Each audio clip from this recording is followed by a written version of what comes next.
Again, for new people who join, who might miss some, like one important thing is every lecture will be recorded, right? So you're gonna see all the videos, right? So you will get all the questions, but still, despite all the videos being available, I would prefer if you guys come to the lectures and ask your questions live. So that helps for a better experience, right? Obviously, the slides will be also shared after the class, usually the same day. Okay.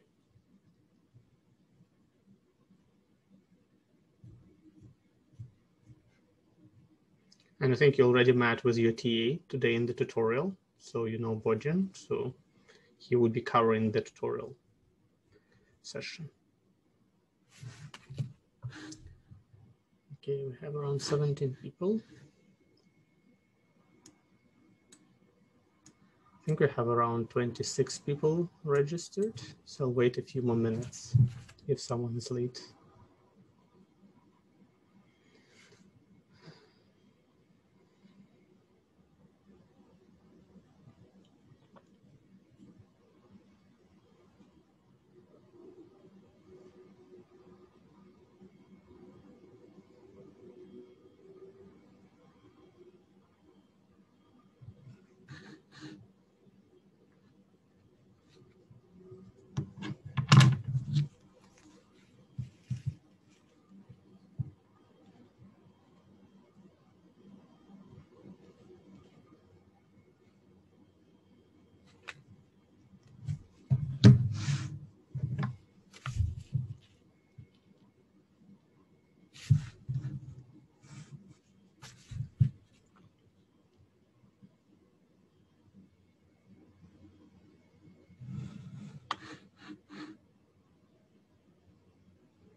Okay, I don't see any changes in the last 3-4 minutes, so I guess let's start.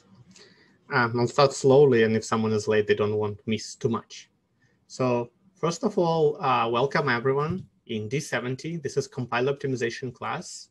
I will be your professor. My name is Gennady, or Gena for short, Bechimenko. So I'm a faculty in CS department and courtesy appointment in computer engineering department, and also faculty at Vector Institute that some of you might have heard of. So I'm going to teach you this class, and obviously we'll start with some basics and logistics of the class first. So introduction, some logistics at the beginning, very light content. Again, for a few people who just joined, I'll just remind. So slides will be available, videos will be available, so everything will be available for you after the class, so no worries, okay, about that part. Okay, what we're going to cover today. We're going to obviously cover, our basic ground syllabus. We'll talk about the course introduction, logistics, grading, everything you guys obviously worry about. So I want to cover that first. The one usually we give an information sheet for in-person things, but I guess that's less needed here. Maybe we'll do something over the Google Doc later. We'll talk about assignments, learning LVM, and compiler basics today. So today, there are going to be some technical content towards the second part of the class, but it would be still less technical than normally. I would mostly introduce compilers to you, give you examples of what you're going to learn in this class, so you get a taste and feeling about the class, and you know what are you committing your time into. So after today's class.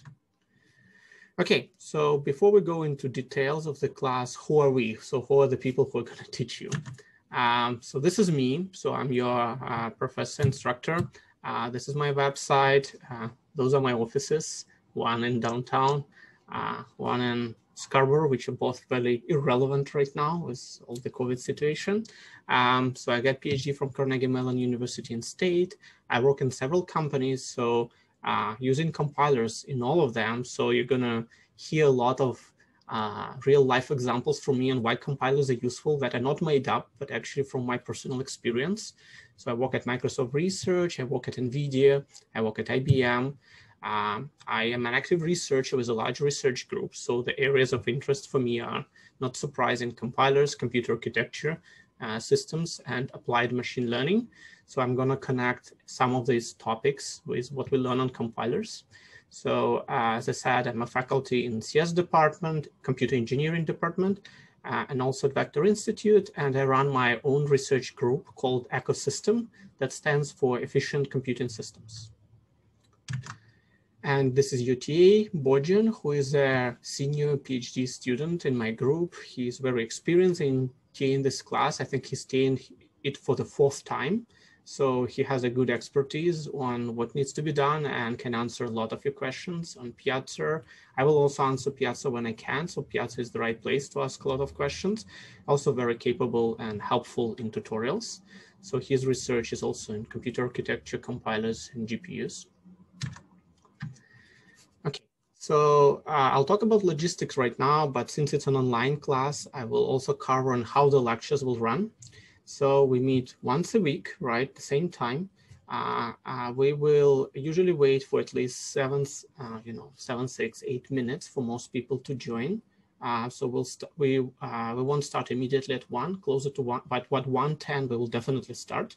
So we provide this leverage time. So if you need to run between 2 classes and you need to break or grab, water or something, right? So then roughly in the middle of the lecture, I'm going to have another break. I'm going to tell you that's the break time. Let's say like 10 minutes break, and let's meet, after 10 minutes. And I hope you'll come back. And when you come back, I hope you're still going to turn on your cameras back, right? That's very helpful. I'm keep telling about the camera thing again and again, because I was teaching B58 recently with about 100 students. You can imagine how depressing when you sometimes you don't see anyone or just one person, despite you asking them to turn on the cameras. So you like talking to a black hole. So please don't do it. At least some of you, if you can turn cameras, it's extremely helpful to me understand that you're not lost, right? I'm not too fast. It's very helpful. Those things are very hard to guess just from the chat comments, okay? Okay, in general, we have several ways of asking questions. So if there is something that's not super urgent, you can put it in the chat. But again, this is a relatively small class. It's more advanced senior level class. We don't have, right now we had what, 21 person, including myself. So in most cases, it's okay to ask questions actually with your voice. So what is the good thing to do? Either post a message in the chat, I want to ask a question, or just raise your hand using the Zoom features, right? I'll see it because I see all of you on my screen. And then I will actually tell you, oh, person X, please ask the question, right? And you can ask it. I think it would be more lively if you're only going to use chat. In big classes like B58 with 100 students, it's impossible because it's just too many people, so they all muted. But here, I think it should be okay if you guys just ask questions with your voice, so it's more interactive. Sounds good to everyone? Okay, so don't be afraid to ask. I know in some other classes they told you not to do it, but this is small enough class that it can work. I just taught last semester also a grad level class with like 13 students, and it worked quite well. And it was way more interactive than B58 because of that. Okay, so the rest of the course related information. So we created a special website. Here is a link, right? Where there will be all the information about the website, announcements, syllabus, course info, lecture notes, and videos will be posted there. So both the slides and videos will be on that slide. Any tutorial notes, all the links to your assignments, the code for your assignment, all will be there. So that's the primary place to go. So this is where you get all the related thing. Then if obviously you guys might have questions, discussions, and you want to ask questions. So the best platform, in my opinion, for that is Piazza. I think a lot of you are familiar with that. I didn't automatically enroll all of you because I know your Quarkus accounts might not be matching or what you use in Piazza, so I don't want to get that confusion. So please go and self-register yourself on Piazza whenever you're ready, okay? Any questions so far? Is everything clear on the logistic end? Okay, Quarkus only will be used for very rare emails announcements. So you, like when we need urgently to reach you, right? And in some very rare cases, we'll use your email. But usually if you have a questions, Piazza is the best place. As I said, Bojan and I will make sure we answer those questions promptly, right? So we'll get response. So if you had a question that's not trivial, better to go for Piazza. Some students might answer, and if they don't answer, we will answer, right? Okay, any questions so far about course information, logistics related to the course? Okay. So this is one of their textbooks, which is by no means is required. So remember, for all your assignments, midterm exam, everything I give you in the classes would be sufficient. So I won't ask you anything that won't be covered in the lectures. But if you want to learn some additional information, that's a good textbook that I suggest. You can, it used to be possible to find some online versions of this book, or you can purchase one for yourself. It's up to you, depending on your budget. But I would highly recommend that's a good textbook on compilers. And sometimes I'm going to give references for some examples in these books. But again, everything needed would be covered in this class. So you don't require to have any textbook. Okay. Okay. So again, everything related to their, grade distributions and everything is on the website. I don't want to spend too much time over it, but it's very straightforward here. There is exam, there is a midterm. I'm going to talk about how it's going to happen in the online form. We got some experience from B58. So I think I had a good understanding what works, what doesn't in online exams. It's very challenging for both you and us. We'll try to come up with something that won't be too painful. We might create an artificial tiny quiz with like some small grade to test that all of you would be successful with online exam. So that would be like kind of, test exam before the midterm, so that you can try and test the uploading in images, because in B58, I had all possible things that can break. So some student cannot upload images despite doing this for 10 different quizzes before at the exam time. And some people, were not able to save their, like anything can break. We're going to use Quarkus. It's supposed to work, and 99% it works. But I want to make sure that for each of you it works. So we'll create a test environment to try it once. Okay. So we want your participation and that you test those features. Make sure you didn't accidentally discover at the exam they cannot upload an image, right? We'll try to come up with most questions that doesn't require uploading files. And I also, one thing that didn't work clearly, I learned from others, that you don't want to upload the whole exam towards the end. That would be a nightmare.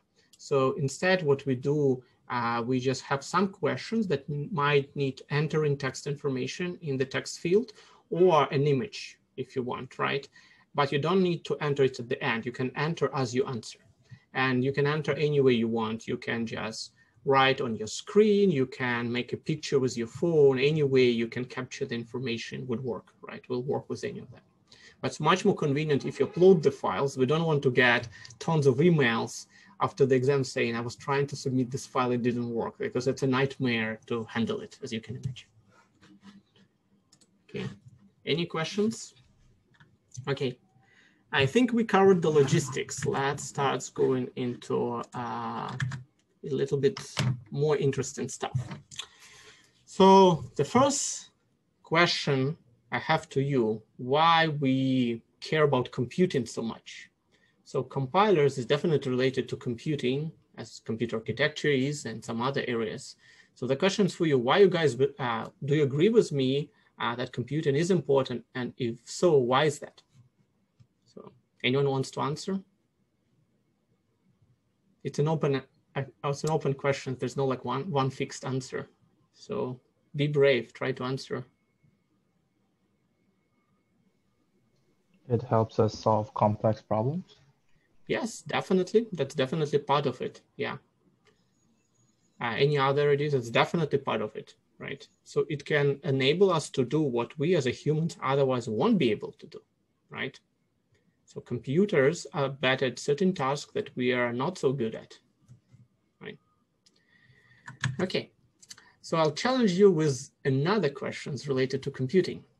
So there are a lot of different industries in the world, and there is obviously our favorite industry. That's why in CS department, computing industry. There are other ones, like for example, paper towel industry. So what's fundamentally different between two industries? So what's different between computing or paper towel industry and what's really unique about it? So any guesses? Creating paper towels is not really much of a technological improvement over time, while computers are always improving. Yes, that's what I was looking for. So essentially, paper towel is an industry of replacement, right? It doesn't change dramatically over time. If you look at the timeline, the paper towel still look like a paper towel, more or less, with some little changes. This is how computers evolve over time. So we as a community and as a civilization created computing as an industry of new possibilities. Things every few years change dramatically, and this is not just a fluke for 2 years. This is systematic over 50, 60 years of innovation that make things change dramatically year over year. If you look at the timeline, that's what's happening all the way from the first personal desktops to the smartphones right now. And those smartphones right now has compute capabilities of the fastest supercomputers back in the 70s and 80s. Okay, so how can we continue to be an industry of new possibilities? So the unique thing about computing, there are new domains to which one can apply. So there are some things that you probably have heard of that I'm not going to repeat. I'm going to bring up machine learning a lot because I work in this area, but there are a lot of other interesting use cases. Personalized healthcare, virtual reality, real-time translators. All of these things enable things that seems impossible. I remember when I was an intern at Microsoft Research in 2012, they make a demo back in 2012 where the head of the Microsoft Research, Redmond, arrived to China, and he came to the podium, and they were supposed to talk about innovation in Microsoft. And he went to the podium, and he started to talk, and that was, I think, believe in Beijing, and he started to talk in English, and a lot of people in the audience didn't know English, right? He was expecting there would be a translator, but he didn't brought a translator this time. And everyone was staring at him, and then a computer behind him, out of a sudden, starts to translate into essentially Mandarin everything he says in real time with his own voice, but in Chinese.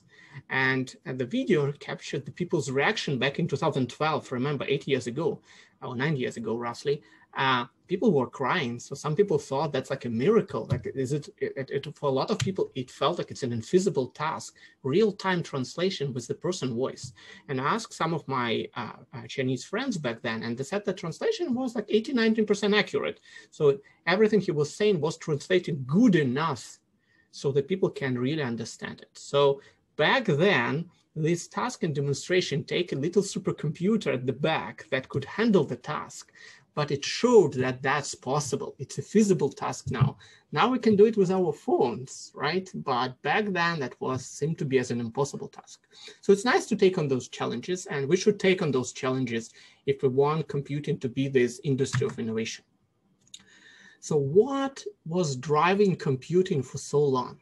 I understand a lot of you are not in engineering students. I'll just give you a short summary on what's important from the engineering side of things.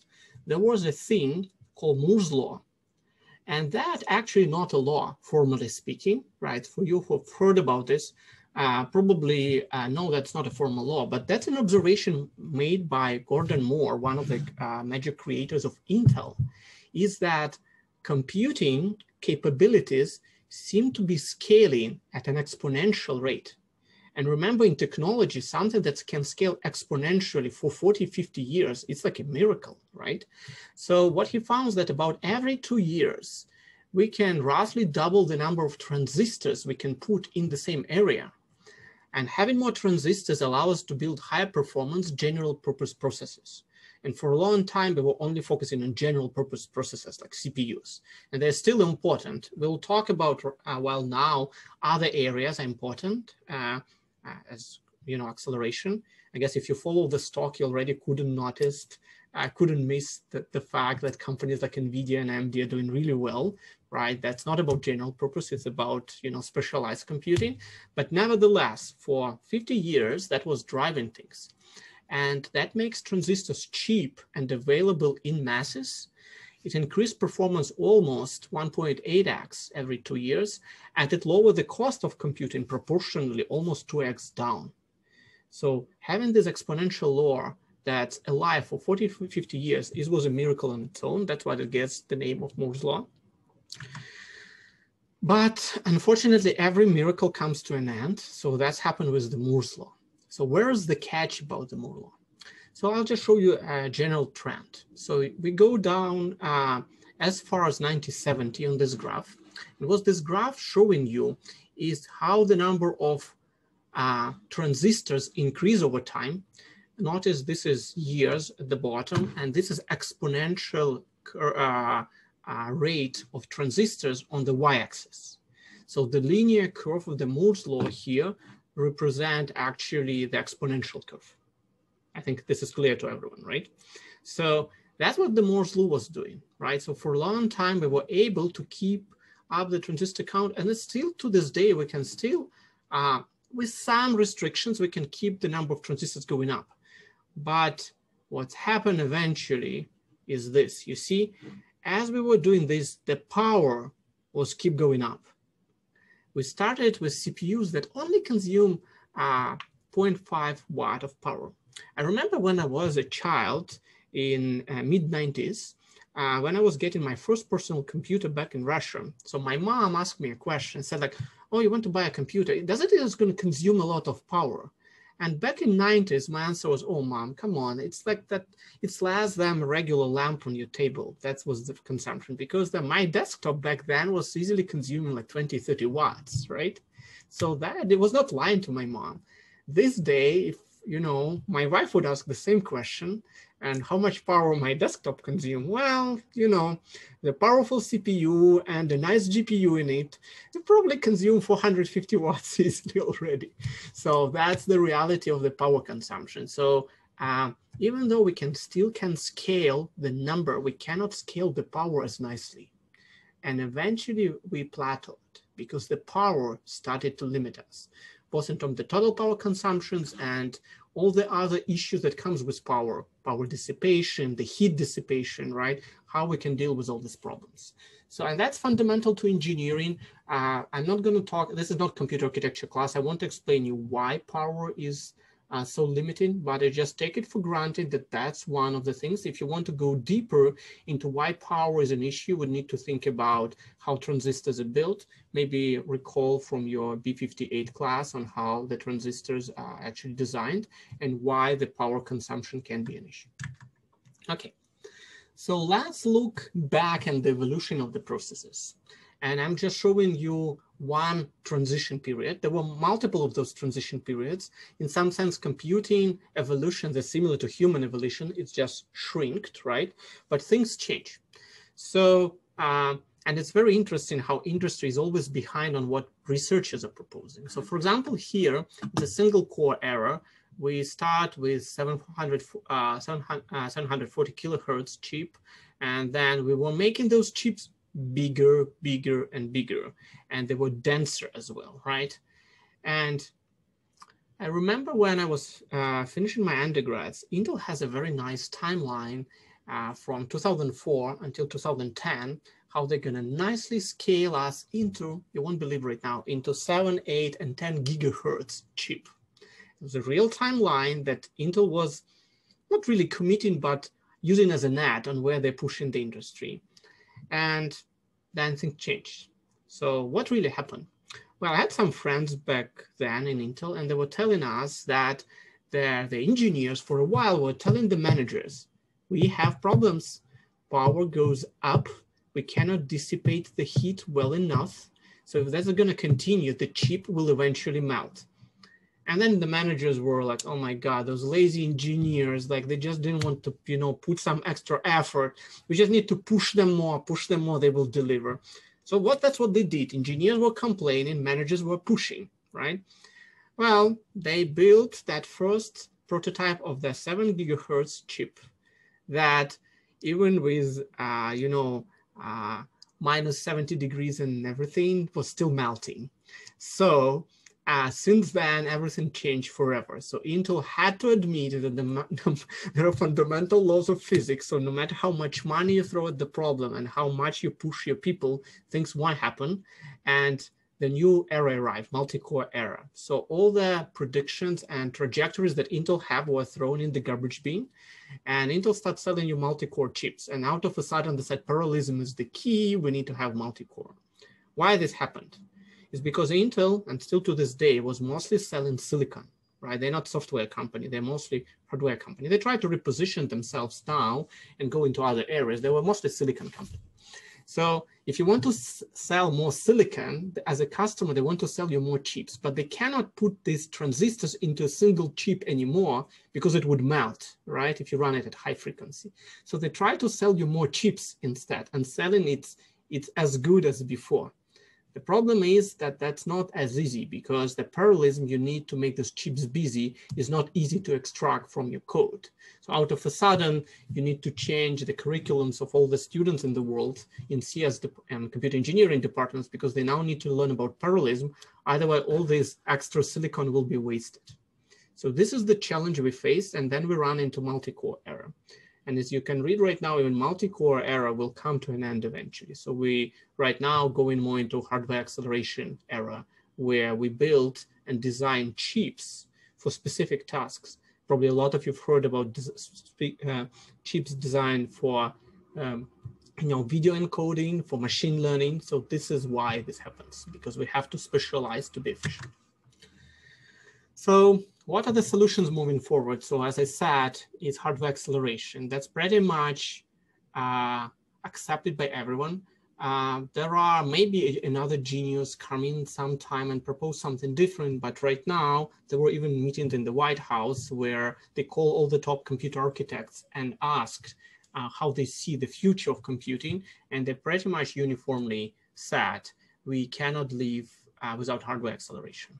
So we fundamentally hit the limits of the general purpose computing. There's very little we can add. If you look at modern Intel CPUs, generation to generation, they add something like 5% speed up on like many benchmarks. So they don't improve a lot.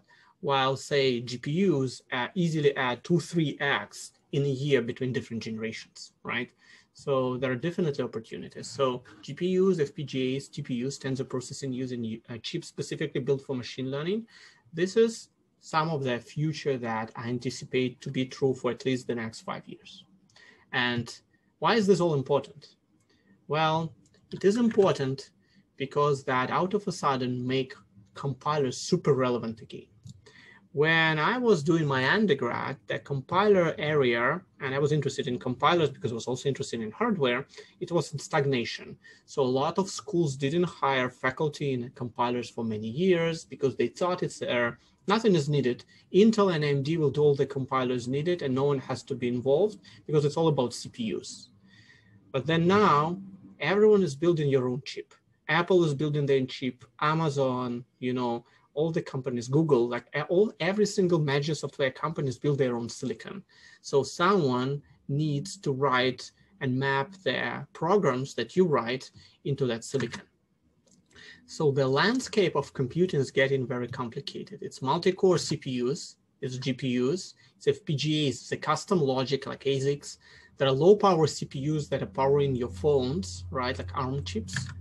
And there is a very sophisticated software stack is running on those applications like Python, OpenMP for multi-core CPUs, Java, and on GPUs you got CUDA, OpenCL. On FPGAs you had a special things built by Microsoft Research and CMU like Coram and Catapult. And the big problem is the applications we run, they all has very high level description that's very far from that hardware. So someone has to do this miracle transformation, taking this very sophisticated software code and run it efficiently on that very heterogeneous hardware. So if we open your laptops or your cell phones right now, we're going to see 10 or more different chips injected into it. It's very different than it used to be 10 years ago, or very different than when I was an undergrad. That was definitely just like 2 chips inside of it. So that heterogeneity makes compilers super relevant again. So what is the trade-off? Why we had so much hardware? Because there is a big trade-off curve here. So this is a very schematic view of different chips. So there are two main axes I'm showing here. One is programmability, and higher means easier, right? Or better, like you prefer to your life as a programmer being better. And on the x-axis, you had efficiency. So general purpose processors like CPUs are relatively easy to program compared to everything else, but the efficiency is the lowest. Again, I cannot cover too much about why is the case. The very short answer is you spend too much time manipulating and preparing for execution rather than executing. So you would be shocked, but when you want to add an array of values on your CPU, it only spends 5%, if not less, time and power on actually addition, and everything else is preparation for this addition. So that fundamental inefficiency burns a lot of cycles. And that's not because Intel is dumb, it's because they try to be very general purpose, right? They cover all the different angles of it. And you can do much better if you use vector units, but that comes at complications, because if you use CMD units, you need to use special functions, right? In C or any other language to do vector manipulations. You might actually need to change your algorithm to work with vectorization, right? It's not easy. If you keep going this direction, you keep going into GPUs that are even more efficient, but even harder to program, and you will need to learn something like CUDA OpenCL to program those devices. And then if you're really brave, you can program in Verilog and use FPGAs. And if you're really cool, you can build your own hardware, ASICs, and it would use whatever API you build for it, right? Because you built it. It's the most efficient, but oh my God, it's very hard to program. Okay, so this is the trade-off we face.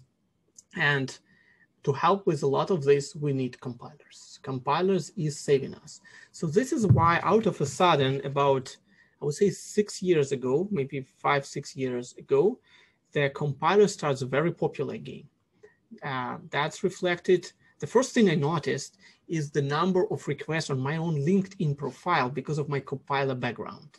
So I was getting so many pings from different companies, and all were looking for compiler background. Back in 2015-16, it was all about ML, right? Like ML was already super trendy back in 2015-16, and someone has to build those libraries to run these machine learning applications efficiently, and compiler background was critical. So out of a sudden, compilers were sexy again, and there was a huge demand. And right now, this demand is very high. My research group collaborate with, I believe right now, 7 companies. So we collaborate with Google, AMD, NVIDIA, Huawei, Facebook, Amazon. And the demand for compilers, every single company comes to me, do you have any graduates with compilers background? This is why. This is because they all generate new silicon, or they buy the silicon from someone and they want to run it efficiently. Okay, any questions so far? I hope I'm not too fast and this material should be still relatively simple. Okay. Okay, if there are no questions, let's move on. So now I'm going to talk about what you're going to learn from this class, because remember, compilers is a relatively advanced topic. When I was at Carnegie Mellon University as a PhD student, we used to teach this course as the introductory grad level class. But since there is nothing here on their optimization part, right? So I thought that would be nice to create a version of this class for senior undergrads, because it's very helpful for their careers. And actually, several of my own students got hired just because of their knowledge of compilers, like LLVM, that you're going to learn in this class. And I'm going to now talk about what you're going to cover in this class and what you're going to learn. And remember, you're going to learn anything. You cannot say you learn everything about compilers here. You're going to learn some basics and some medium complexity task, but it hopefully will create a good platform for you to learn more if you decide you're interested, right? So let's start with understanding what compilers do. I'm pretty sure that even though you might not know too much about compilers, all of you had to use them by now, right? You can't really escape that. So essentially, fundamentally, compilers are translators. They translate from one language into another. So for example, they can take your C++ code, right, and convert into your x86 object code. So translation is a very difficult task for natural languages, but it's much more feasible for computer languages. Translation part by itself, I wouldn't call it trivial or easy, but it's much simpler, in my opinion, fundamentally, than optimizing this code. So translating code instruction by instruction, it's not that difficult. It's a relatively straightforward task. But what I find exciting about compilers is the need for optimization, right? So improve and optimize the code, so making your code runs much faster than before, more energy efficient, more robust, more fault tolerant. Whatever metric you come as your performance, you can ask compiler to do it. And this is a driving force behind modern processor design, because processors is just a piece of garbage without a proper compiler.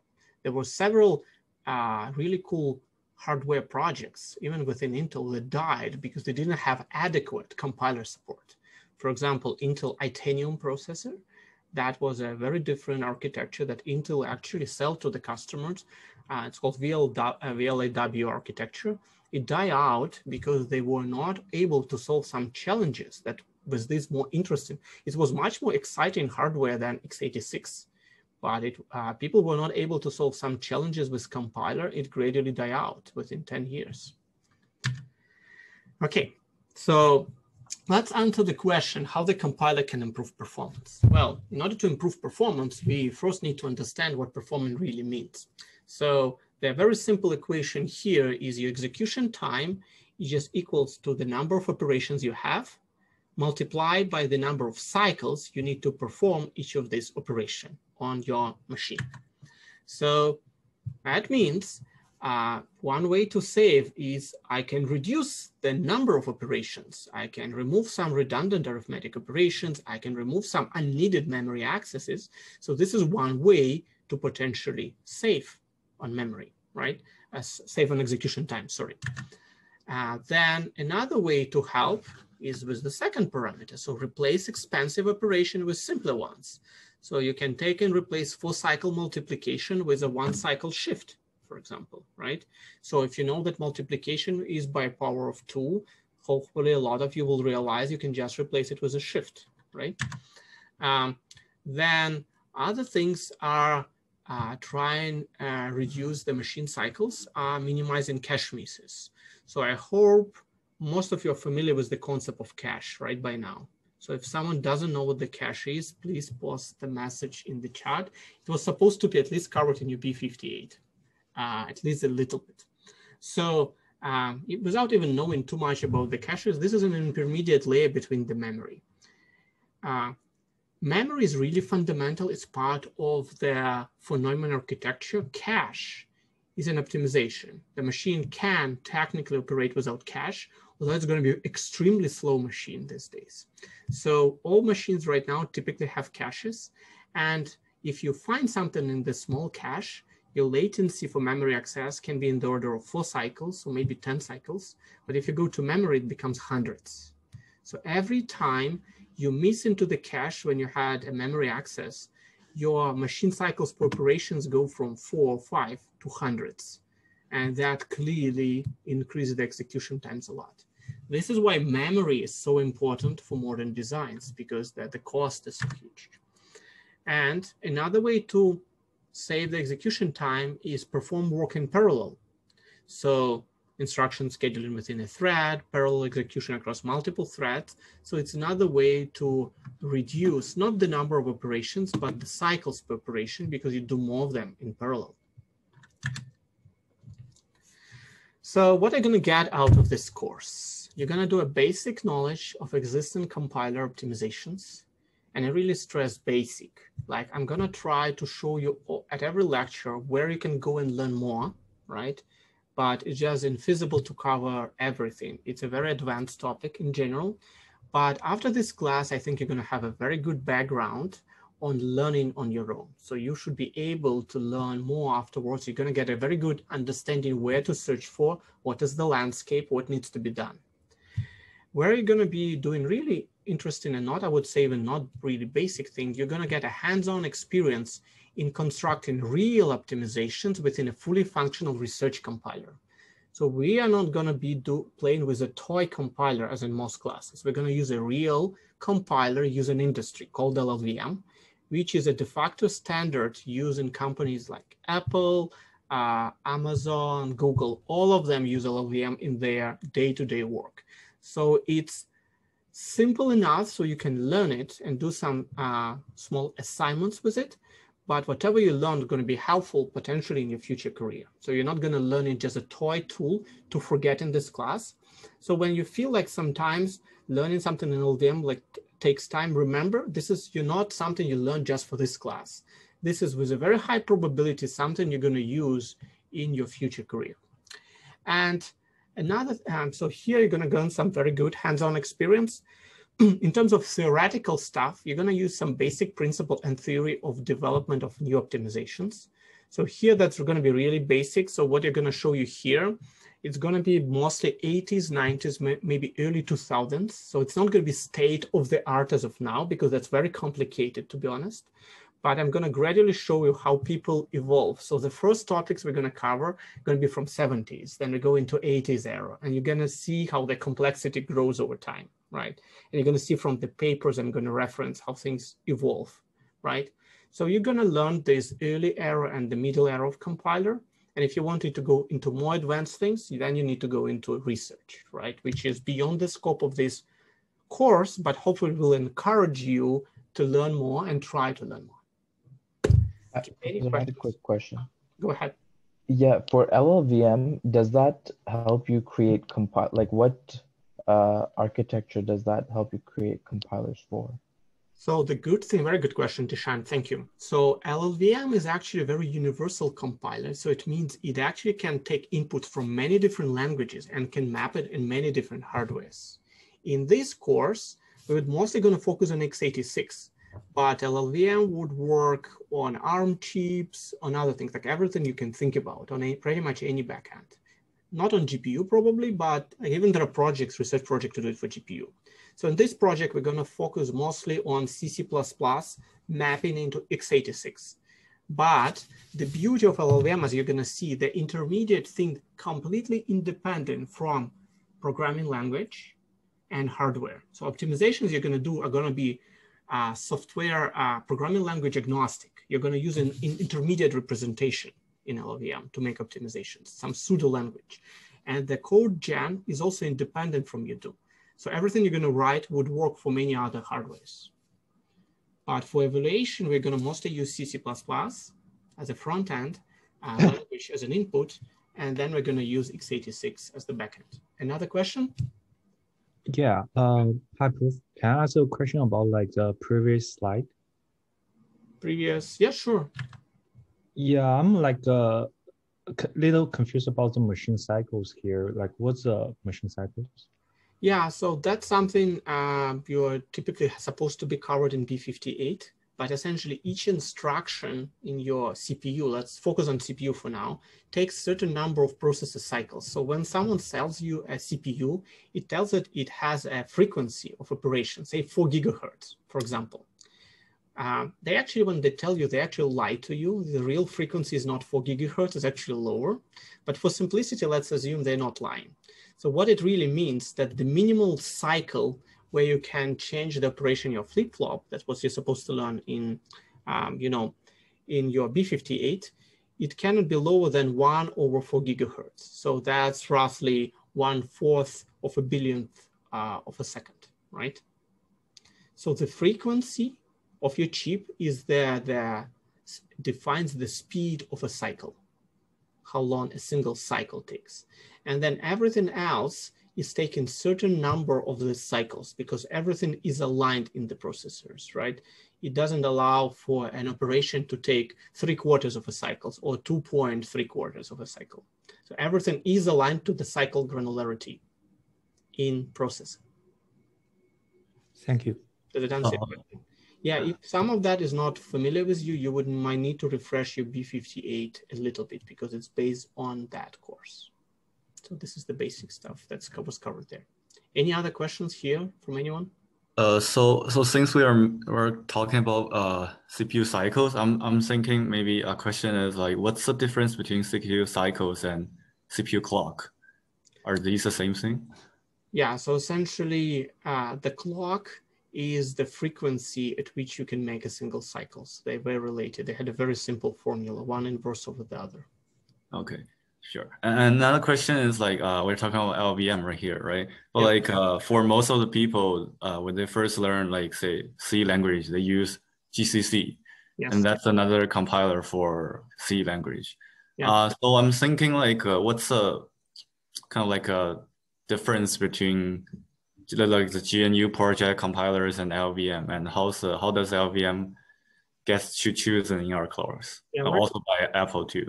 Very good question, Frank. So let me give you a short answer first and then a longer answer. The short answer, first of all, GCC is a solid compiler. There's a lot of history.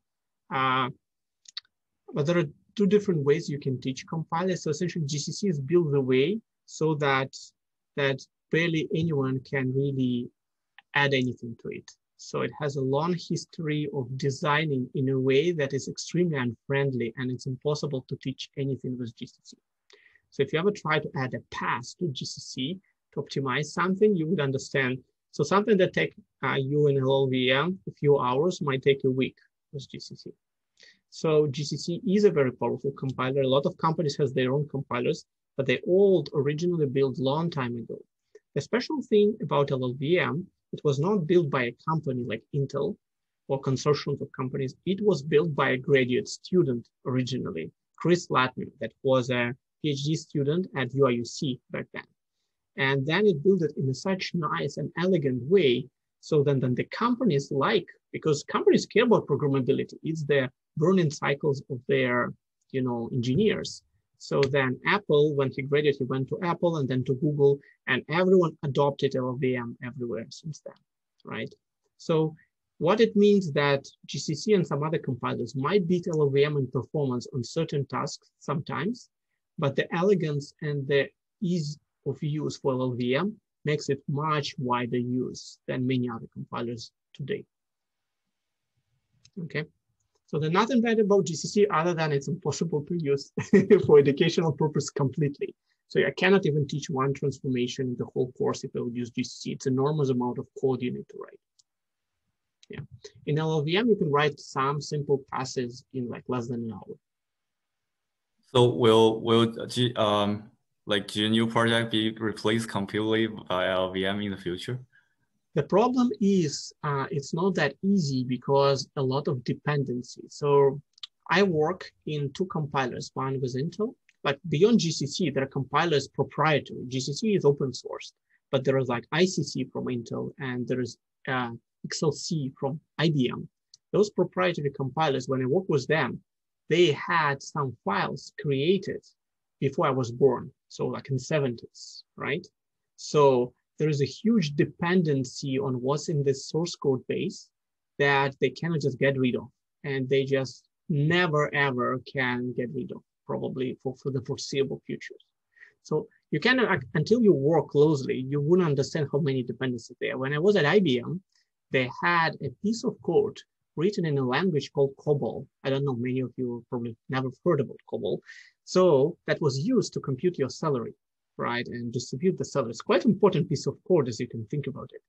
And it was written, I don't know, in the 60s or 70s. And then the source code of this thing got lost at some point on magnetic tape or something.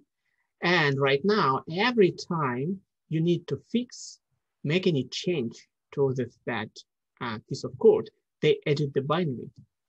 So anyway, I'm just saying there are a lot of dependencies in the companies you have to do. Like the older the company, the more those dependencies. So they just had this thing so tightly integrated in so many things. So for them, changing it with something new would be super disruptive. So because all these compilers have some features that LLVM might not have, right? So Dishant is saying that most financial machines use COBOL, right? For a long time, COBOL was actually the most heavily used language. I don't think it's true anymore, but for a long time it was, mostly because of the financial stuff. But a lot of financial stuff now moving towards ML. and they gradually getting off the COBOL hook. But yes, there are still, if you're a very experienced COBOL programmer, which I don't know why would you be one, you can still easily find job these days without any problem. Yeah, it won't be a very exciting job, to be honest, but you will always find a job. Okay, did I answer all these questions? Any other questions here? So LLVM is really good. So before LLVM was invented, all the compiler classes were taught with a toy compilers, not reasonable, because they were simple enough that you could do something, but they were completely irrelevant to real use case. But right now, you easily go and search LLVM as a skill set. You're going to see all the top companies looking for people with LLVM skill set, right? Usually when they ask for compiler experience, they usually mean LLVM. Like very rarely, when they hire someone from Intel or IBM, they know they had some other experience, but the LLVM is the preference. Okay, if there are no questions, let's move on. So this is the typical structure of a compiler.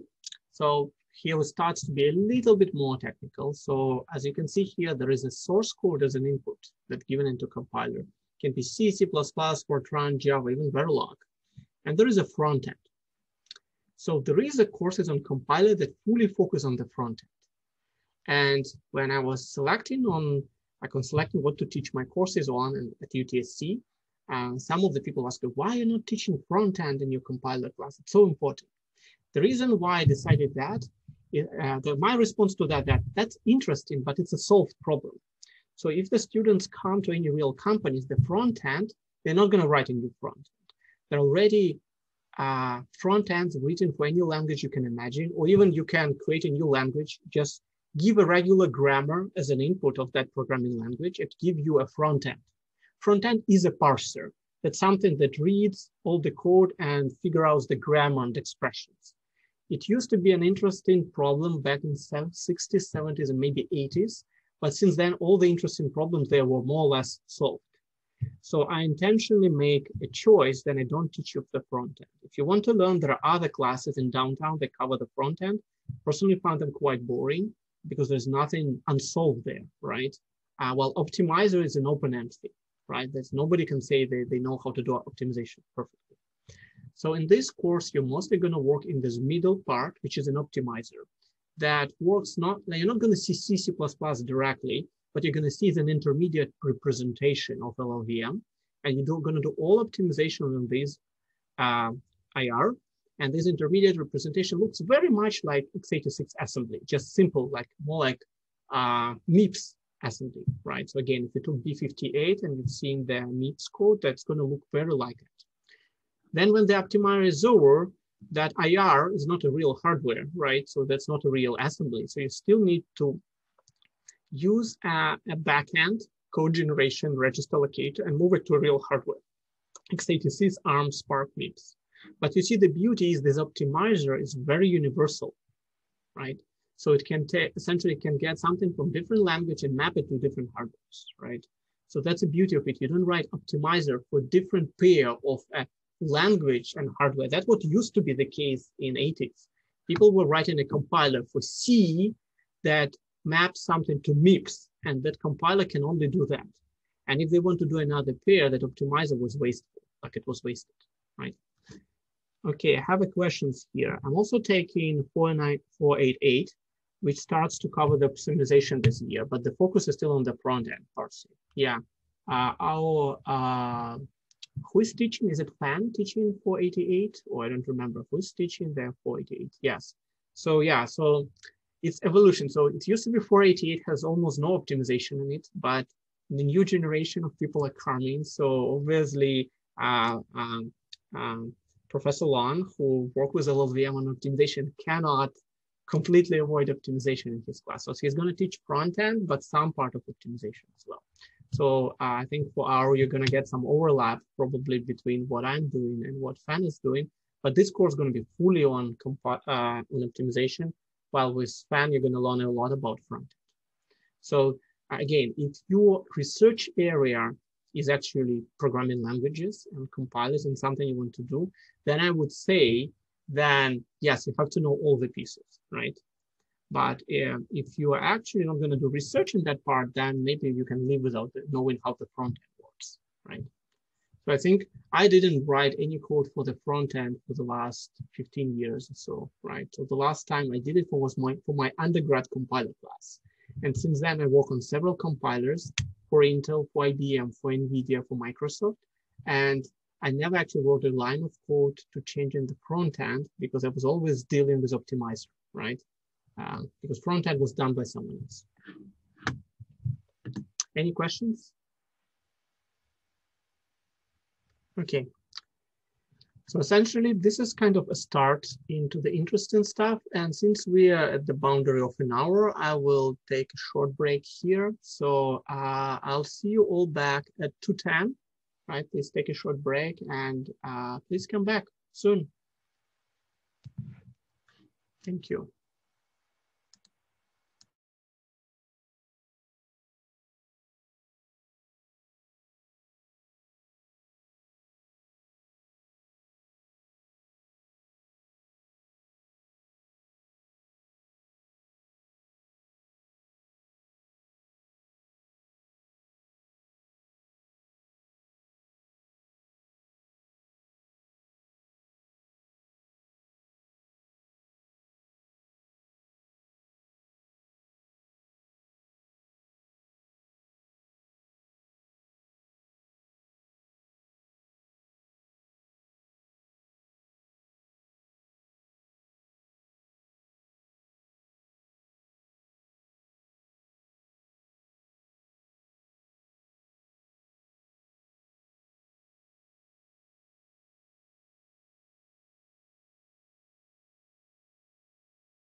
Okay, guys, let's come back and continue.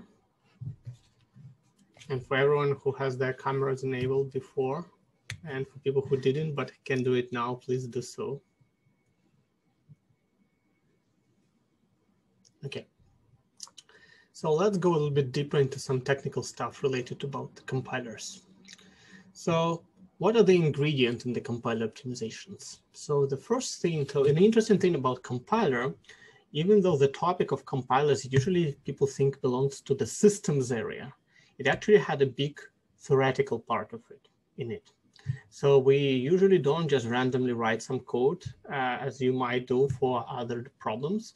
Here there is a certain way we do it. So the first step towards compiler optimization usually formulated in a certain form called optimization problem formulation. So we first identify those opportunities for optimizations to see what is the domain for these optimizations. So whether it's applicable across many programs, the more general, the better. Whether it affects key parts of the program, such as loops or function calls, recursions.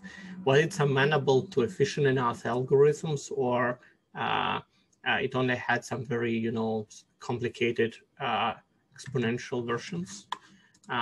All that is the initial formulation of the problem and its domain. Then we come up with a representation. We want to find out to get the abstract representation that only has the essential details.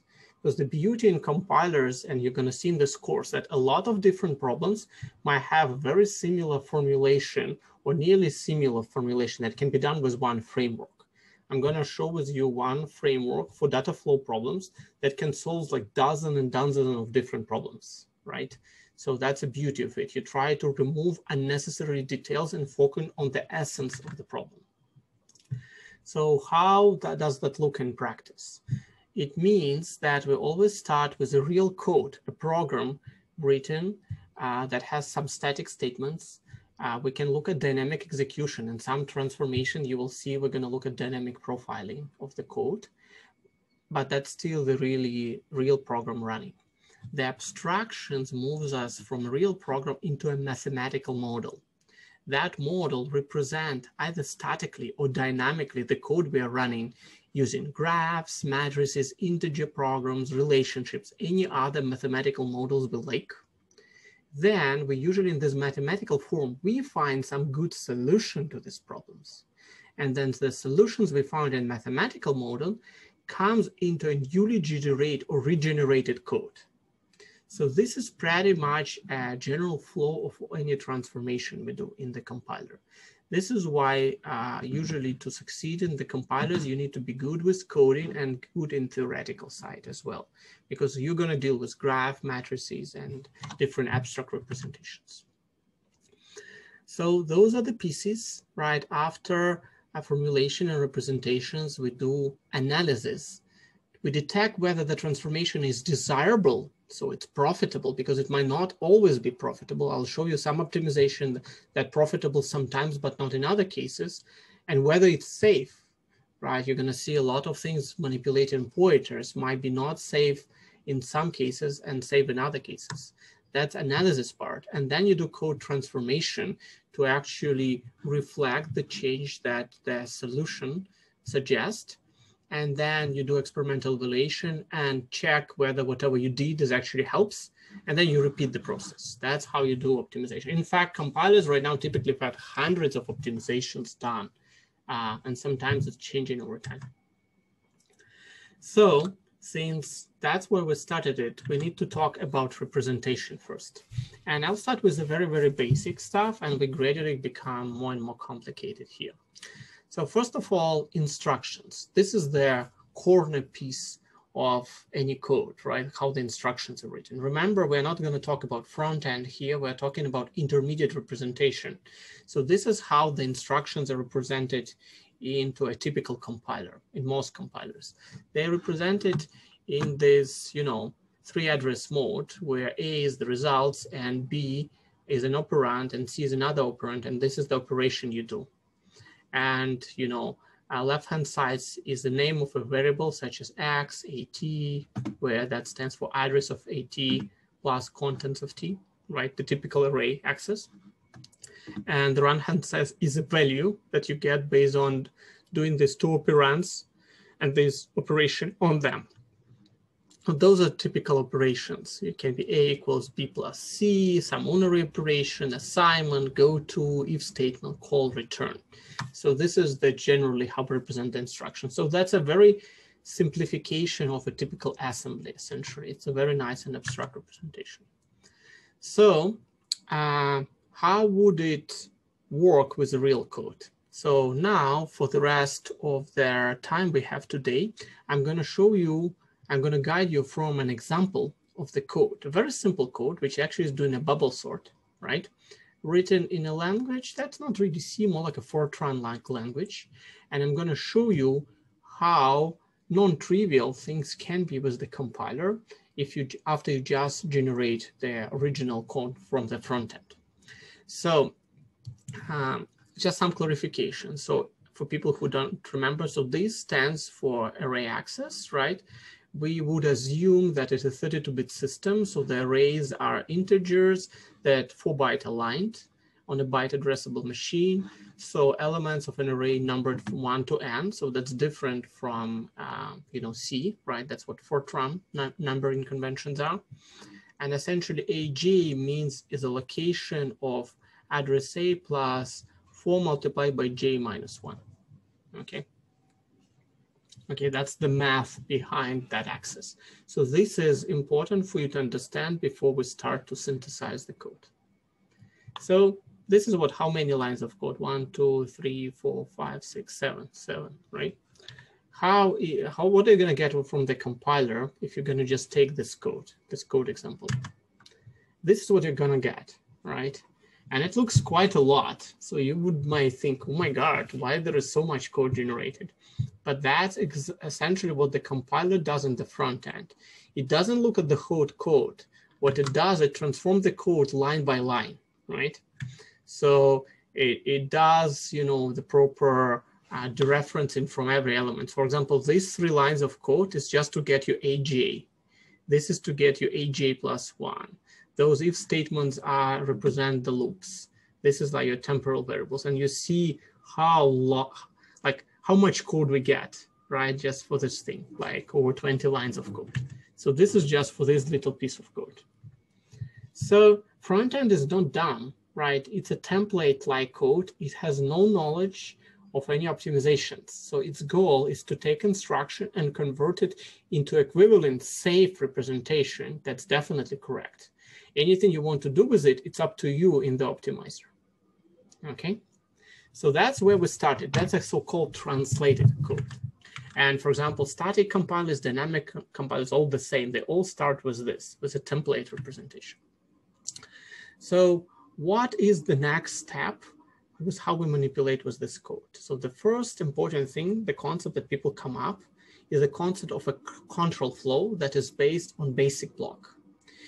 Basic block is essentially a sequence of 3 address statements that I defined on previous slides. Only the first statement in this block can be reached outside this block. So there is no branches in the middle of the block. That's the key thing. The basic block are super important for compilers because that's a minimal piece of information that you typically operate in the graph representation. Why is that good? Because if you know that the only input is possible from the top of the basic block, it means I know that each value I'm using only had one potential value coming from the top. So if I had things coming in the middle, it's very difficult to argue what the value of a certain variable can be. So control flow is extremely important for many transformation, and every optimizations in every compiler I've ever seen starts with building control flow graph. And to build a control flow graph, we need to build basic block first. So all the statements are executed consecutively, another very important feature. We know things are in order in the basic block. If the first one is executed, then everything is executed.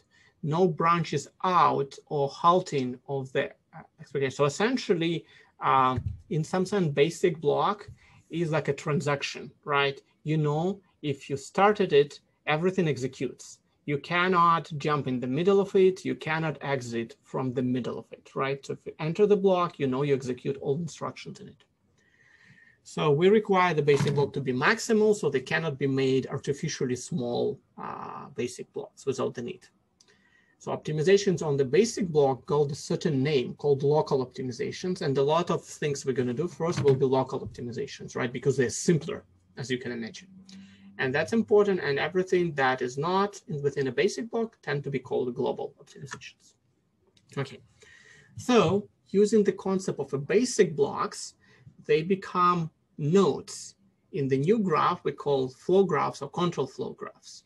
So the nodes in these graphs are basic blocks. And I'm going to show you examples in the next few slides of the control flow graphs. And the edges, as you can imagine, is the execution flow between basic blocks. So after finishing the basic block 1 and jumping to basic block 3, represent an edge in this graph. So if I had a branch, go to, or if statement going from one block into another, that means there is a basic block connection. So either the first instructions of bj is a target of a go to at the end of basic block bi, or bj physically follows bi, which does not end in an unconditional go to. So essentially what it means, there might be a label in between two blocks and something jumps in between these blocks, right? So the block, can be a control flow from BI to BG that just falls through to the BGA. And I'll show you that as well. So to make things systematic, we also add a start on entry node that you assume the program starts with is an artificial block, right? We just added the beginning that just mimics the start of the program. So let's together try to find basic blocks in this code. So anyone wants to try to show me the first basic block and say what would be the first basic block? So it's very simple. So obviously this becomes a basic block, and then here you have a go-to, right? So that becomes your first basic block. So there is an input block called B0 usually, right? That's the entry block. And then the first block just had one statement here, right? Just this one, because this one is a go-to, and there is also a label here that's a part of this jump. So it means that there is a jump in, in the middle of here. So this has to be a basic block on its own. You see, right? This statement becomes a single basic block. Okay. I have a question. Yes. Why can't we include that statement as part of the basic block? Because technically it will still run both lines before it jumps, right? Well, the problem is that there is a path in which I can go from here to here. So I'm gonna, if I jump in the middle of the block, I'm gonna be able to execute this statement, but not this statement. Okay, thank you. So that's what breaks the thing, right? So essentially I have to break it here because I want this, unconditional ability to execute the block as a whole. And everything else is relatively straightforward. So for each block, that's what we do, you see. So basic block 2 essentially is this statement here, right? Then this block, right? So j equals 1 become the next basic block, right? Again, similarly, right? Why is it just one single statement? Because there's a label here and there's a go to here, right? So that has to become the block on its own. And then after this block is done, this basic block 6 is very long, right? If you look here, basic block 6 starts here, and this is all very long sequential thing. So this basic block becomes B6, right? Until you get the go to. So that's where it ends up. And then you similarly can practice and build all the other basic blocks. And then you can see they all have edges, right? So because they have go to and they said which basic blocks they will go into. So this is how you build their basic block. And we'll practice, don't worry. That would be part of some of your homework as well. So this is basic blocks from this example, if you do it step by step. So, essentially, there is an algorithm that we provide you here on how to do it systematically, not just guessing. So first, what you do, you identify the so-called leader of each basic block. So the leaders, there are only three possibilities. You either the first instruction of the program, it's a leader, or any target of a jump. So you go for any go-to. If it jumps to some labels, that's a leader, right? That has to be a leader. And any instruction immediately following a jump has also to become a leader. So if there's a jump, the next instruction is a leader. And basic block essentially starts at the leader and adds and an instruction immediately before the next leader or the last instruction, right? So it's relatively straightforward thing. So I'll show you an example of a little bit smaller piece of code here. So if you look at this code, right? This is like a pseudo assembly for a different compiler, but you see still very similar looking like from the book I mentioned, so-called Dragon book. So you can see if you go here, this instruction is a leader, right? Because it's the first one. Then, because there is a go to line 2, right? That becomes a leader. Then this line also becomes a leader because it's target of this go to. So then someone tells me why 10 is the leader. So why there is a star. Star means a leader here. So if someone who didn't notice. So why is this line a leader? Line 10. Because there's a go-to in line 9. Yes, exactly. So it follows the go-to in the previous line, so it makes it a leader. And how about line 12?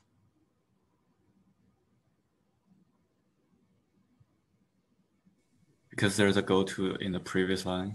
Exactly. So you see, it's very easy, right? It's either the first one or a target of some go-to, or it follows immediately the go-to. How about line 13?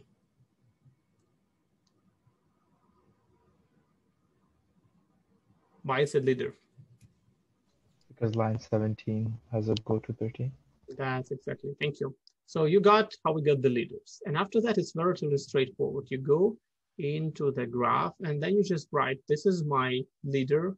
And then the basic block ends at the next leader. So the first basic block is just one instruction. The second block is this instruction.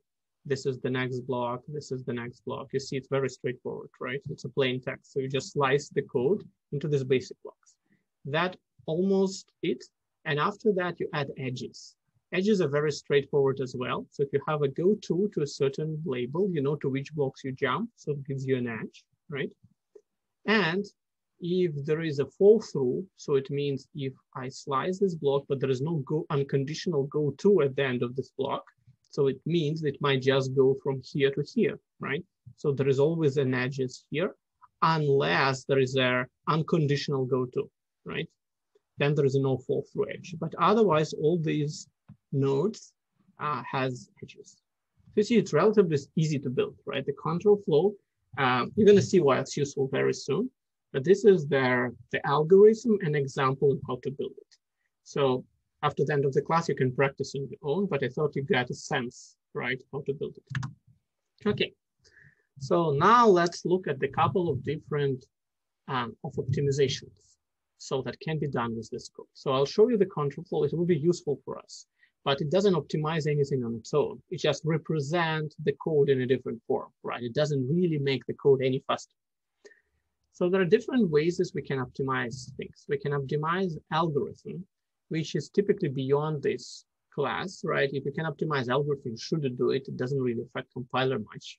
If you can multiply two matrices, not in n-cubic algorithm, but in a faster Fourier transform like, that has nothing to do with compiler. Compiler is not responsible for that. There are some exceptions. There are some advanced machine learning compilers that can make transformations like that, but it's very rare, right? It's usually your responsibility as the programmer.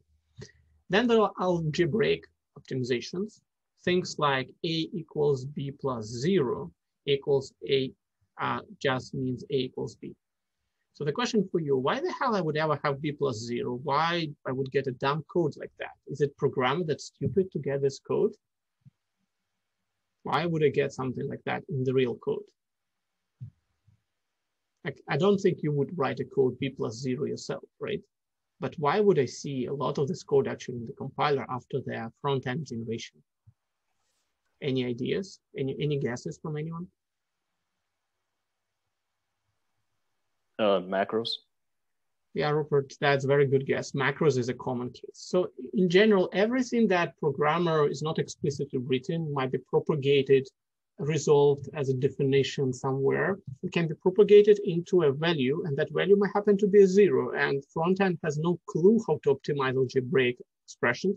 Just translate everything as an expression. And the expression might end up b plus 0. Actually quite common, things like that.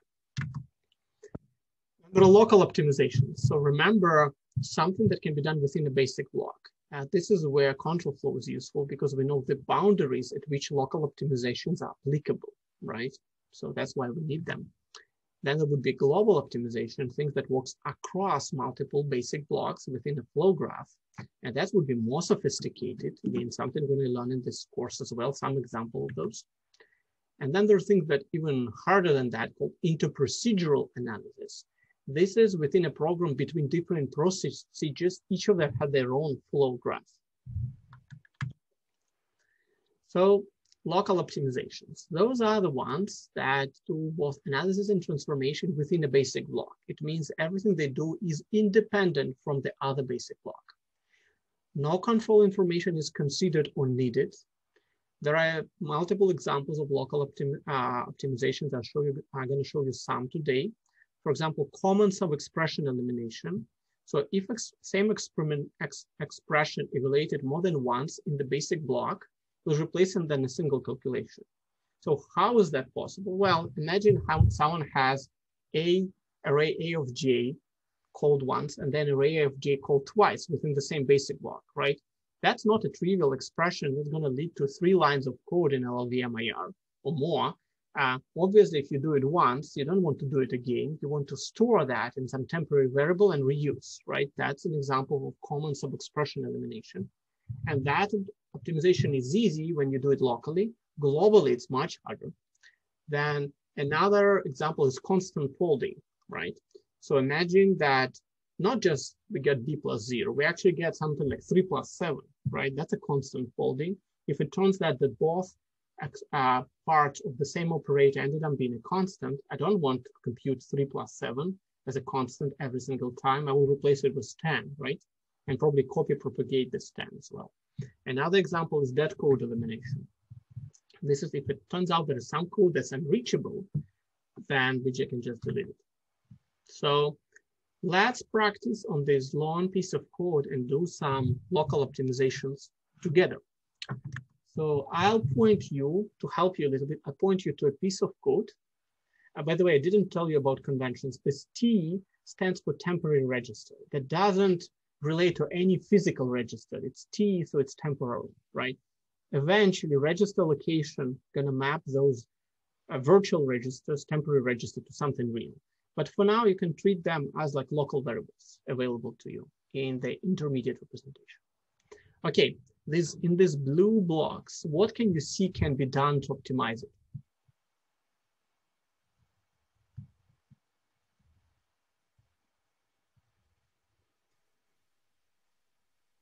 T5 equals to J. Yeah, so that's correct. And Joel also in the chart said the right thing. So yes, this can be replaced with just 4 multiplied by J. And remember again, compiler is not stupid. It just supposed to generate a statement for this thing. So it just follows the template, right? Right, that's how it does. And any terms that can be done better, well, that's just an opportunity you need to look for. So that's another example, identical to what we see before, right? We can do the same thing, right? How about this thing?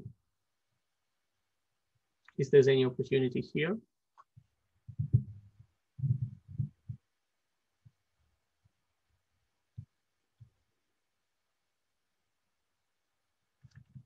And that's another piece of code with an opportunity.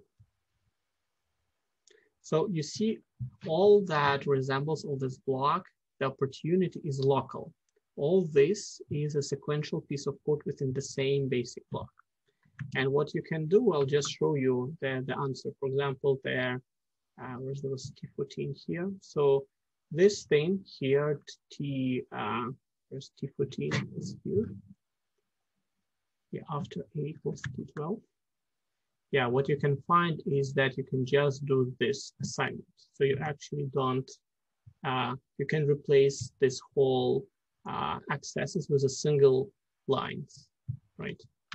So if you look carefully here at what's done and how the array manipulates, right, with those variables, this is something that you can do. Okay, so this is required of some analysis. So it looks like some cases are very easy to detect, some are not as easy to detect. So how you can do this more systematic. So this is the part of something we're going to learn in this course, how to do these local optimizations in a very systematic way. So this was examples of local transformations.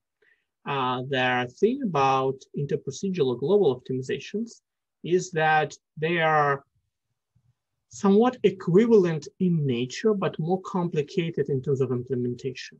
The problem is if you have a value coming from, you know, across different basic blocks, it might have different values across different control flow paths.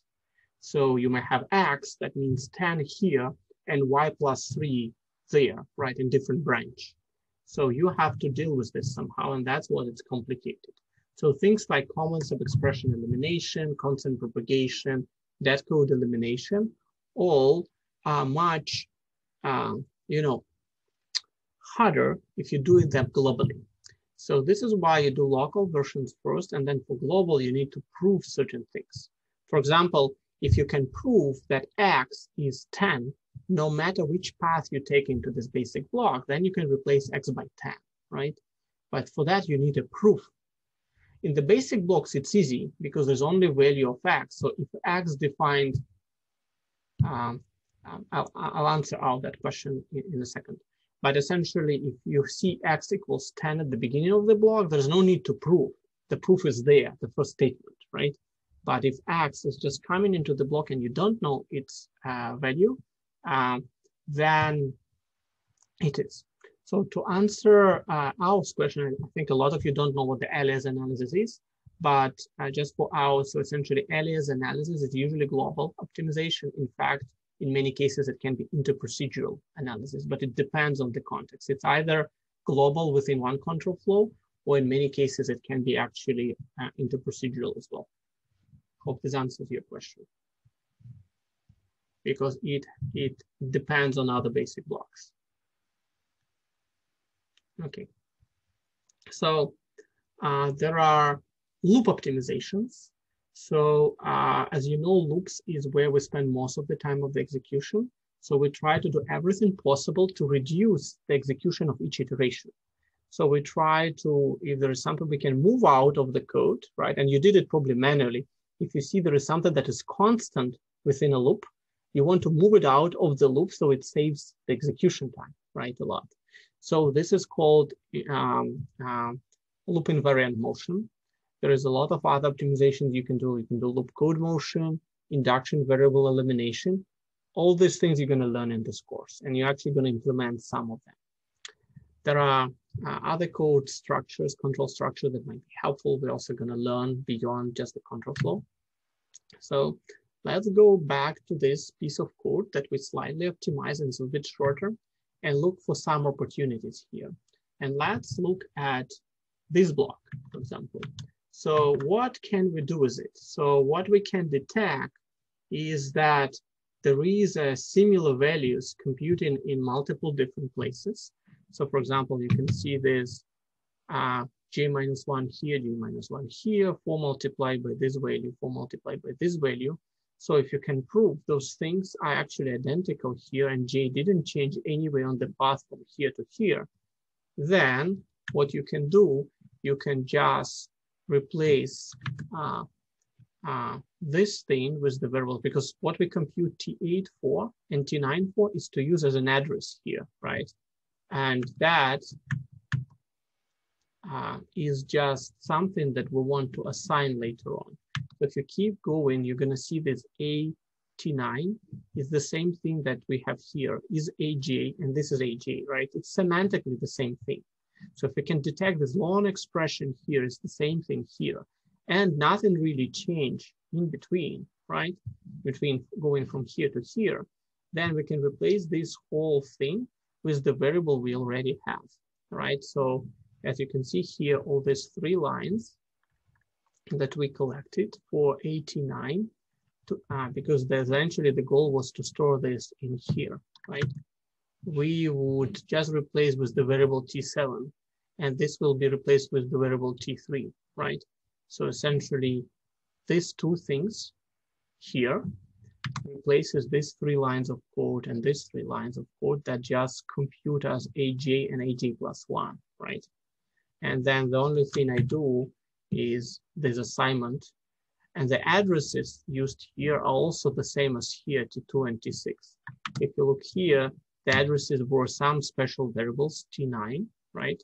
But this T9 is the same as T2 here, and this T12 is the same as T6 here.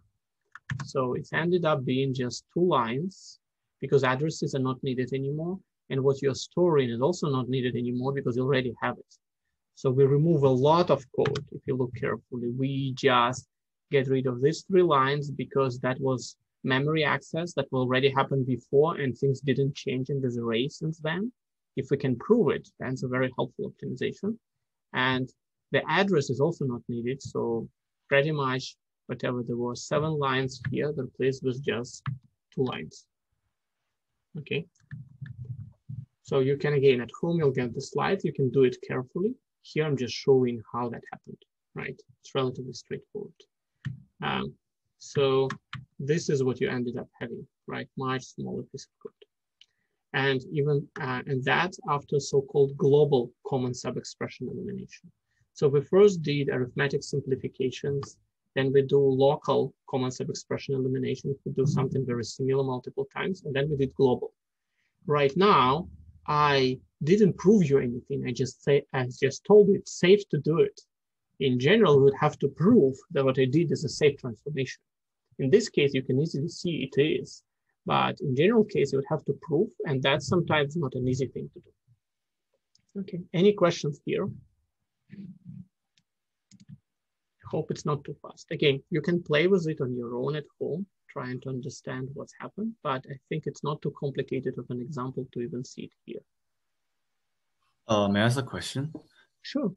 So we have seen like some optimization here. Like I'm assume, for example, I can consider like C language can go through this optimization. But what about like interpreter languages like Python?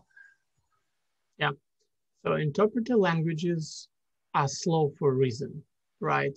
The reason is they don't see the whole code. So this is why going from Python to C might by itself speed up things by 10x and sometimes 100x.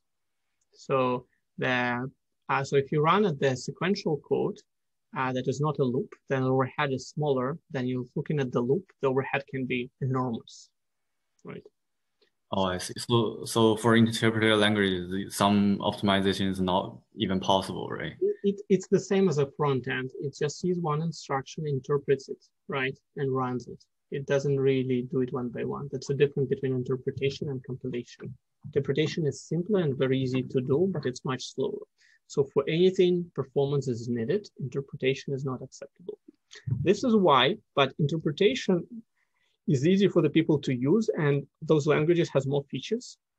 So this is why if you look at something that requires performance, like machine learning, I'll take this as an example. The front end is frequently written in Python. Say TensorFlow or PyTorch framework supports Python front end. So you can write your model in Python.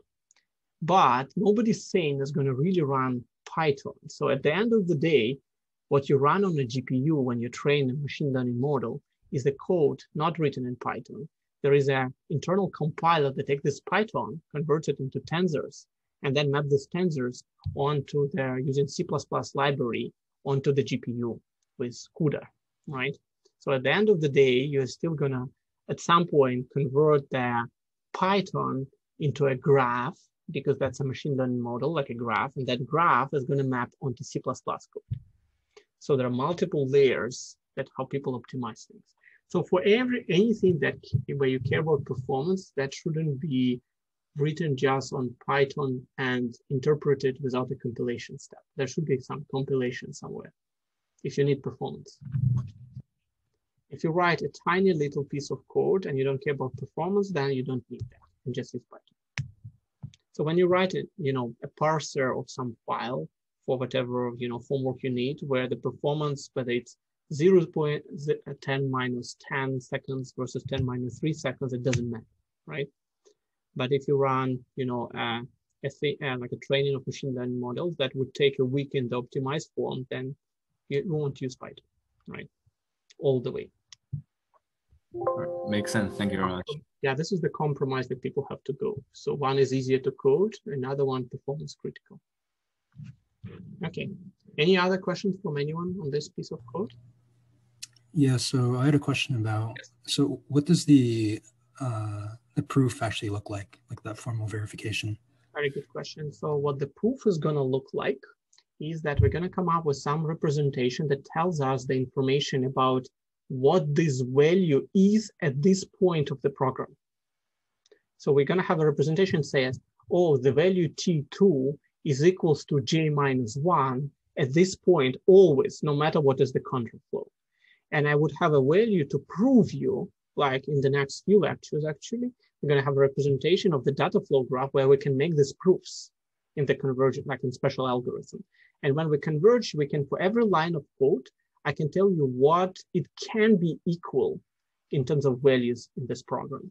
And then you look at it and say, oh, it can only have one value here. Then I can do blah, right? So there are going to be certain analysis machinery you're going to learn that would help you to make this decision. Cool. Yeah, thanks. And we're actually going to spend 2 or 3 lectures on that machinery because that's the biggest breaks, the first biggest breakthrough in the compilers building this data flow analysis. So you're going to see that you're going to write something that's very non-trivial that you can write with LLVM reasonably fast, right? So you're going to see the first thing, right? So, okay. So right now, today's lecture is I'm like a wizard. I'm showing you a lot of different tricks for you to get a feeling of what the compiler can technically do, but without any formal proofs on anything, right? I'm just showing what is possible with the compiler. Okay, so another thing, so that was just a global common sub-expression without thinking about whether there are loops or not loops. But yeah, there are a lot of things you can do specifically for loops. So I was asking the question, can we treat JIT as an optimization of the interpreting language? And the answer is yes.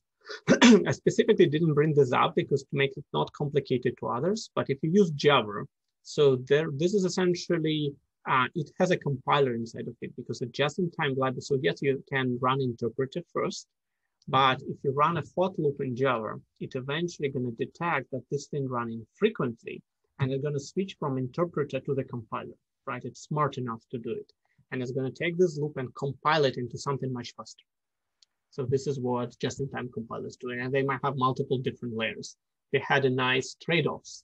So they look at how frequently this piece of code runs versus how long it might take you to optimize it, right? Because there's a trade-off. If this loop is only run for 300 times and compiling it would take like 100x more, longer, there's no point to optimize it. But if something becomes really hot, so you execute this code again and again and again, then the compiler detects that, you know what, that requires a very careful compilation. And compiler usually have stages. So if something is just medium hot, you spend that much time. If it's really hot, it spends a lot of time. So that's what the compiler does in just-in-time. So C#, Java, that's the way they handle it. So it's a mix of interpretation and compilation. Okay. Okay, let's move on. So intuitively, what we do with induction variable, we try to find things like loop indices that count iterations, and different linear functions of these loop indices can be represented very, very efficiently. And instead of having a lot of +1, +4 multiplied by 4 and all these fixed things, we can replace them with a minimal number of iterations. And that's done with something called loop induction variable detection. So we're going to have a pass that detects induction variables, right? Formally, we're going to define what the induction variables means, and we're going to detect it, and then we can apply different optimizations. Strength reduction, so we replace multiplications by additions. We can eliminate loop indices, and a lot of other optimizations are possible. So let's look here whether we have any inductions here. So as you can see here, we had an induction variable over j here, and so j first is equal 1. Then we use j minus 1 because we need to get the first element of an array, and then we multiply the access here by 4 because that's something we need to move through the array. So step 4. And you see there is another multiplication of 4 by j here, right? And there is jj plus 1 there. So this is all code related to an induction variable. And after, again, I'll show you another miracle. So I took that and replaced it. And you see what I replace it with? Instead of j equals j plus 1, I have these lines of code that does plus 4, right? Why is it better? Well, because I eliminated two of these multiplications here, right? Instead of 2 multiplications by 4, I replaced them with just addition by 4 then. So I detect that this thing relates to what I use here, and I tracked all of these usages, and I noticed that I only use it to multiply by 4. So instead of having it here doing plus 1 and then multiply by 4, I just start from, let me show you. I start from, in some case, from 0, sometimes from 4, and just add plus 4. So I know the step of my induction variables are actually plus 4, right? It's just hidden in C or Fortran interface, right? But what really, we add up a 4 all the time. So compiler wants to save on that, and we just want essentially iterate over this T2 and T6, and that's how they used, you see here. So we try to do strength reduction and minimize the amount of compute we do with indices. So this is how the code looked like after the changes, right? Again, I'm not showing you formally how you do it. You can just verify at home that I did it correctly, manually, but there would be a compiler pass who would allow us to do it formally. That's called induction variable elimination, right? So I remove a lot of redundant code for induction variables. A lot of those things are not needed, right? So this is the things that change. Okay, so this is induction variables, but there is also a code that can be constant within the loop iteration. So if this computation is done within a loop and result of this computation is again the same and the same every loop iteration, then we don't want to do it within a loop, right? Thousands or millions of times. We want to move it outside of the loop. So this is something you're actually going to implement in this course in your third assignment towards the end of the class. So we're going to build the whole machinery, the whole math that would show you how to detect the loop, how to detect induction variable, how to detect what is constant within the loop of iteration, and how to move it correctly and safely, and where to move it. So all of that can be written in a mathematical formal way. So that's the beauty of the compiler. But at the end, you just optimize the code. So in a high level description, loop invariant code motion is simple, but implementation wouldn't be that trivial. There are a lot of other optimization that can be machine dependent. For example, register allocation, instruction scheduling, memory hierarchy optimizations. We're going to cover a lot of that at least high level in this course. Register allocation, we're going to cover in a decent amount of details. And there are a lot of other things on local optimizations that's possible, array expression, field accesses in records or structs in C, accesses to parameters and functions. All of that can be optimized quite well. So we just don't have time to cover all of that in today's introductory lectures. Okay, so what else can we do and how we can optimize things? So I'll show you a couple of different abstractions briefly now, and you will see that some of them can be good and some of them might not be good. So for example, there is an abstraction called, a DAG, right? Direct acyclic graph. And it's usually done based on the grammar that associated with an expression. So for example, if we had something like this, a plus a multiplied by minus c and blah, blah, blah, so on, what we can do, we can parse this tree and then represent is direct like a cyclic graph. So what does it mean? We see an expression A, right, in this formal grammar. Then we have a plus, we have B minus 1 expression, right, another expression, and it's B minus C. So that's how you present it here and then represent it in the dark. Then you also have D as another leaf. And then you merge those things. So you take A, and A is used as multiplied by B minus C. So this is B minus C, and this is A multiplied by minus C, this note. And this is A plus this whole expression, so here.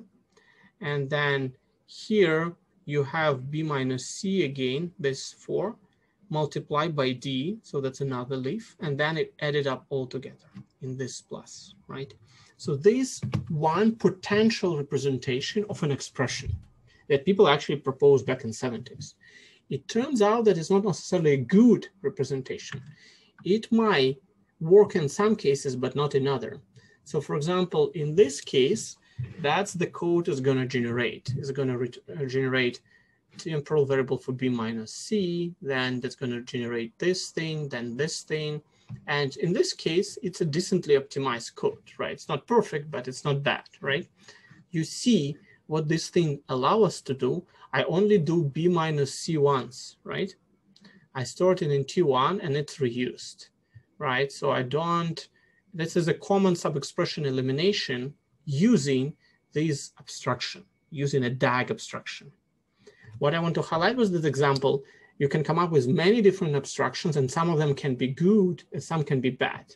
So here I tried to reduce the use of these common sub-expressions. And the way I did it using this abstraction. Why this abstraction might not be good in some cases, because it worked here. Well, here's another example where this code might be not necessarily correct. So if you write this piece of code, that would be the DAG for it. So you have A equals B plus C, B equals A minus D, C equals B plus C, and D equals A minus D.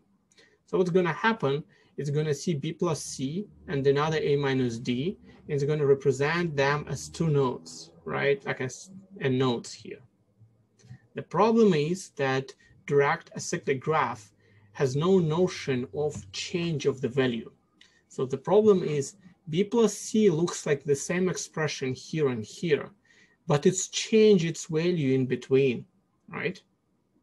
So this B plus C is not the same as this B plus C. You see, guys, the problem, right? So whatever, so after optimization, the code that this thing generates won't be actually correct. So not every abstraction is a good abstraction. It might work in some cases, but not in others. So what we want, because of that, instead of using DAG, we want to use another abstraction where that would work uniformly. And that essentially the critic here, this is a summary on what can cause problems with this abstraction, because some people actually propose it. And so the value of the variable depends on time. It might change as you execute the code, and that can cause the problem. And the problem solution is build a different abstraction where each variable has a different name depending on the time period. So it always should have the latest value. And so the final graph is not necessarily interesting. What matters is what you get at the end. So instead of using this level of abstraction that we propose there, what we're going to use, we use something called value numbering. And I think we're at the end of the hour right now. So this is the last few slides here. What I'm going to do is I don't want to rush this part. So what I'm going to do, there's just a few slides. And in this lecture, in the next week, I'm going to come and cover this again. So you're going to get this in the slides, but I didn't cover the last few slides. So I'll cover them in the next lecture. Just don't want to rush because it's an important thing to cover. It's a very simple algorithm, which is described here, and we had one example. But yeah, we will do it in the next class. So any questions?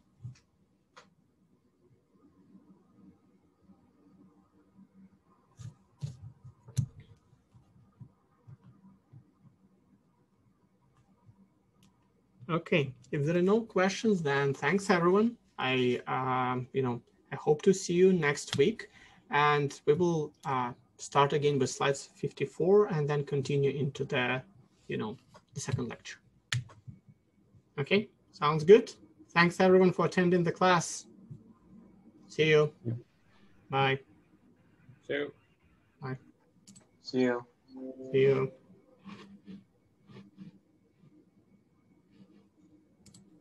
See you.